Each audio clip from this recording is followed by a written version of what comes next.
Until I was about 25, I lived in a beach town. My specific neighborhood was about a 20-minute walk from the beach. I'd say about 80% of my personality was beach-related. I'd been surfing longer than I'd been able to speak, and it would be an anomaly for me to shake out a pair of shoes and not have some amount of sand fall out. My two best friends, let's call them Armand and Chuck, were extroverted, outgoing, and charismatic. We were all 18 and very much obsessed with girls. It was a Saturday night in late May, just a few weeks before school let out. Senioritis had long since set in, and at this point, my friends and I regularly pushed the limits of how much we could get away with without getting in trouble. We already had our coveted college acceptances, so we didn't really care much about high school anymore. Armand and I had plans to meet up with two girls from our high school that we'd been getting along with really well at school. The plan was to pick the two of them up in the evening and enjoy a cool, breezy night on the beach. We had blankets and a few bottles of wine, the perfect combinations for stargazing on the beach. I don't condone drinking and driving to any capacity, but I was just a stupid kid. I arrived at Sophia's house just after 9. Her and Fran sort of walk-danced to the car. It was clear that they had a little something to drink beforehand. Armand and I exchanged some excited grins. It was going to be a fun night. I took a scenic route to a scenic beach. It was about a 30-minute drive. The whole time, the four of us were having a great time in the car, cracking jokes and talking about some mutual friends. At one point, Fran and I were having a very deep philosophical conversation about the nature of time and death and such. We were all very much enjoying each other's company.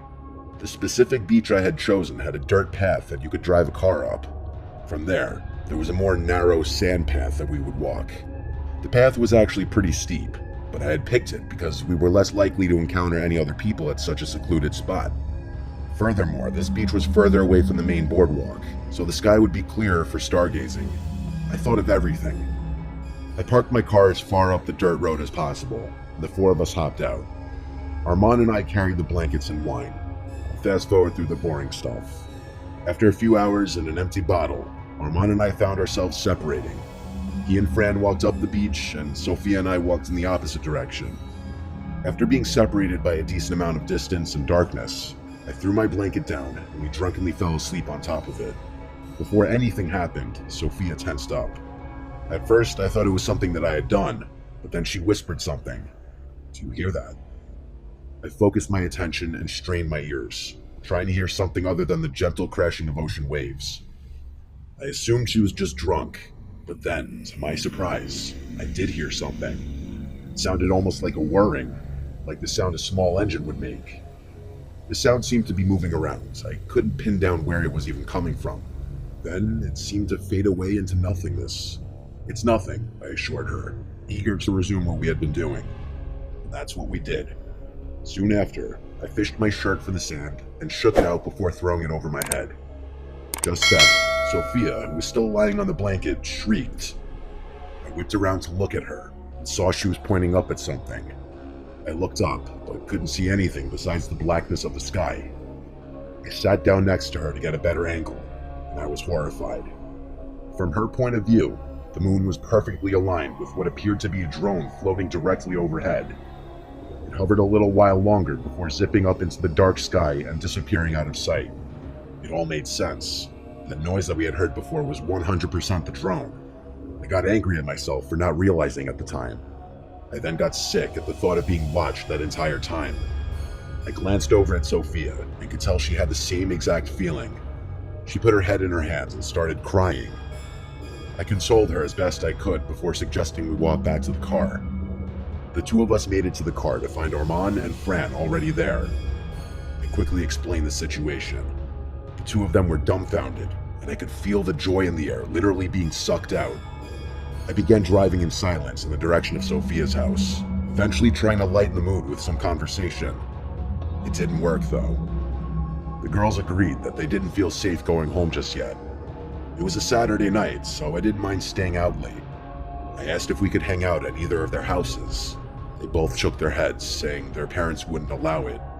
My house was off the table for the same reason, as was Armand's. I decided to ask Armand to call up Chuck, which he did. Chuck's house was massive and his parents were super chill. It was honestly the perfect spot. To our delight, Chuck was free. I pulled into Chuck's driveway and parked the car. Armand and the two girls began making their way towards Chuck's front door, and I told them I'd catch up to them in a second. I needed a second to think about everything that had just happened. I was more shaken up than I was letting on, so I leaned my forehead against the steering wheel and closed my eyes in an attempt to calm down a bit. Honestly, those few seconds with my eyes closed really helped. Instinctively, I pulled out my phone, which I hadn't even touched since the incident. The screen lit up, and I stared at the single notification that sat on the display. I had to blink a few times to make sure I wasn't imagining it. My entire body froze as I stared in horror at the lone notification. AirTag found moving with you. Every emotion that I had just expelled from my body came crashing back. We were literally being tracked. I snapped out of my paralysis and jumped out of the car, examining every inch of the vehicle. Nothing on the front bumper, nothing in the grille, and nothing on the back. I started getting desperate, checking the seats and flipping floor mats. Still nothing. By now, sweat was pouring down my neck, and I could feel the hairs on my arms and legs clamping up. I got on my hands and knees and began examining the underside of my car. I got to the tire on the driver's side and began feeling around the tire well. And there it was. It was literally taped to the underside of the well. Impossible to find if you didn't know what you were looking for. I held the tag in my hand for a few seconds before throwing it to the ground and smashing it to pieces. Whoever had watched us on the beach with that drone knew where we were. I didn't feel safe in Chuck's driveway all alone. I picked up one of the broken AirTag pieces and ran over to Chuck's front door.